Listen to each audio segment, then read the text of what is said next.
Ang relasyon kung naa ang Ginoo nagpatunga dinhaa sa inyo ha, wala joy maka panghilabot ana kay naa ang Ginoo nga nag-guide sa inyo ha. Siya ang nagpatibay sa inyong relasyon ba. Yes, na ay mga pagsubok sa kinabuhi, na away, na mga struggles, na ay away ang relasyon. Sa naay away pero naay gugma permente. Magpabilin ang gugma sa inyong duha.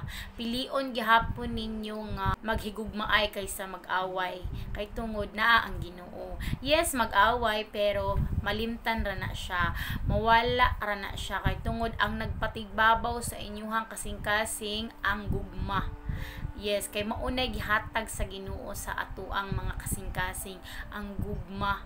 Kanang walay mga pagdumot, walay mga kasuko, mauna siya ihatag sa Ginoo sa imong kasing-kasing kung naa kay tinuod nga relasyon kay God.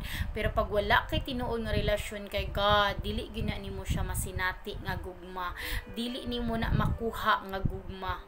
Kay tungod sa Ginoo ra na nimo makuha, kay God ra na nimo ma-acquire. Sa Ginoo ra, wala na ilain. So kailangan mo duol sa ta kay God, no? Kay para makuha nato na nga gugma.